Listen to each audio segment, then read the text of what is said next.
Salut à toutes et à tous, c'est Napo pour ASV et aujourd'hui on se retrouve pour une nouvelle vidéo. Nous allons parler du caisson de basse. Et qui dit caisson de basse dit générique.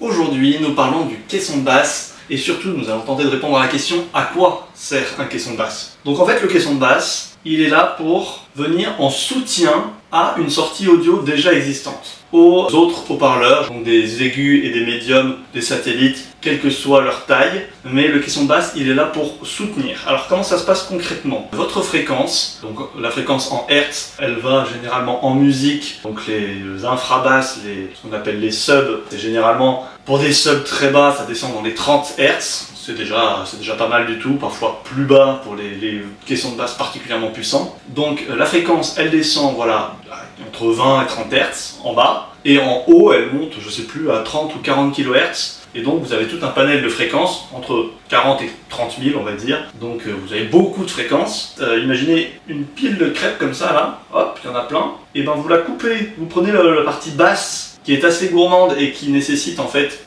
pour les basses fréquences, plus le haut-parleur est gros, mieux la fréquence est retransmise. Donc si vous envoyez ces basses fréquences sur un haut-parleur tout petit, on les entendra pas du tout, elles ne seront pas retranscrites, donc on va les perdre en fait ces fréquences. Si elles sont dans la musique, on les entendra pas. Donc en fait l'objectif, c'est que vous avez votre pile de fréquences, vous en prenez, on va dire, les 3/4 du haut que vous envoyez vers la tête, et le quart du bas, vous l'envoyez vers le caisson de basse. En fait, ça va diviser le travail. Vous allez envoyer donc seulement les basses fréquences au caisson de basse, et le reste, vous l'envoyez vers l'enceinte principale. Ça va permettre de diviser le travail. Ça va permettre à chaque enceinte, le caisson de basse comme la tête, d'être plus performants chacun de leur côté, parce qu'en fait, chacun va travailler dans son domaine. Le caisson de basse, il est construit pour envoyer des basses fréquences. Donc on va lui envoyer que les basses fréquences, et les enceintes pour médium et aigu sont conçues pour envoyer ces médiums et aigus et généralement la partie haute des basses qui va être aux alentours de 80, 100, 120 Hz. Et donc chacun va récupérer sa part du gâteau. Le caisson de basse récupère le petit tronçon du bas là, de généralement entre 20 et 60-80 Hz. Donc il s'occupe que de cette partie-là. Le reste des enceintes va s'occuper de la partie supérieure. Et en fait, ça va équilibrer le son, et ça va rendre le système plus performant, tout simplement. Quand vous voyez un lot d'enceintes où il y a deux enceintes, donc deux satellites et un caisson, ça sera déjà fondamentalement différent que deux enceintes et pas de caisson. Parce qu'en fait, juste la présence du caisson, ça va équilibrer le son. Pour un système 2.1, par exemple, quand on dit un système 2.1, c'est deux têtes et un caisson. C'est ça que ça veut dire. 3.1, 5.2, ça veut dire c'est le nombre de caissons et le nombre de têtes. Et donc, en fait, l'objectif va être d'équilibrer le système pour que chacune des enceintes soit plus performante et que le rendu sonore soit beaucoup plus agréable. Pour des basses bien équilibrées, il faut un gros caisson.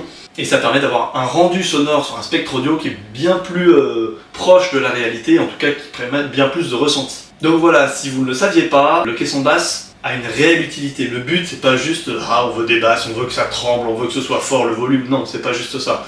Sans parler de puissance dissipée par la musique, c'est tout simplement vraiment un équilibre audio en termes de fréquence. Donc sans chercher à mettre plus fort, ce sera beaucoup plus agréable à écouter.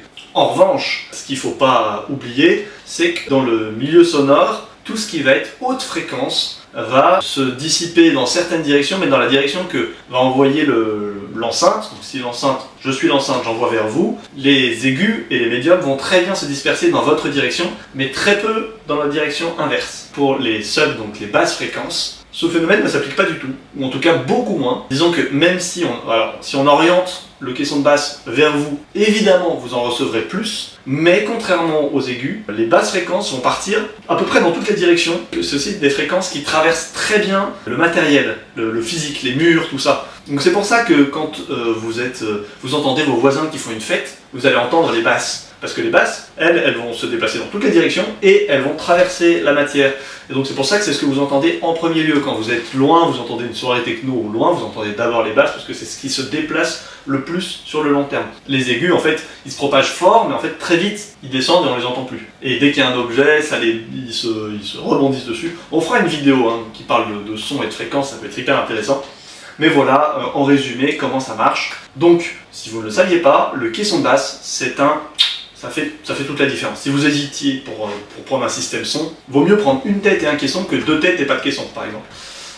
Ça va équilibrer le système, ce sera splendide. Et si vous êtes fan de musique électronique, la question ne se pose même pas. Le squelette de la musique électronique, c'est les basses. Donc s'il n'y a pas de basse, on est tous déçus. Donc voilà, le caisson de basse, c'est la vie. C'est pour ça que j'adore autant les caissons de basse. J'adore les ensembles de manière générale, mais les caissons de basse, c'est la vie. Petite info supplémentaire, un caisson de basse tout seul, ça sert à rien. Si vous achetez un caisson de basse, hop, vous avez un bon caisson. Si vous envoyez toute votre musique sur le caisson de basse et que vous n'avez pas de haut-parleur en plus, bah en fait, vous allez rien entendre, rien du tout, vous allez entendre les basses, mais en fait, le haut-parleur, plus il est gros, plus il est efficace pour reproduire les basses fréquences. Par contre, du coup, les hautes fréquences, il est incapable de les reproduire et donc vous les entendrez pas. Donc en fait, acheter juste un caisson de basse, ça ne sert à rien. C'est un petit peu dommage. Donc c'est pour ça que sur cette chaîne, vous allez retrouver plein de caissons de basse, de sonos, de matériel, parce que j'adore ce matériel et donc je vais vous le présenter toujours le plus détaillé que je puisse à chaque fois. Déjà commencé à faire ça, mais je vais le faire de mieux en mieux au fur et à mesure. J'espère que ça vous plaira. Moi j'adore ça, donc c'est parti, on y va, on y croit, on lâche rien. C'est la fin de cette vidéo, je vous dis à bientôt pour une prochaine vidéo. C'était Napo pour ASV et c'est une fin de tournage. Allez, ciao!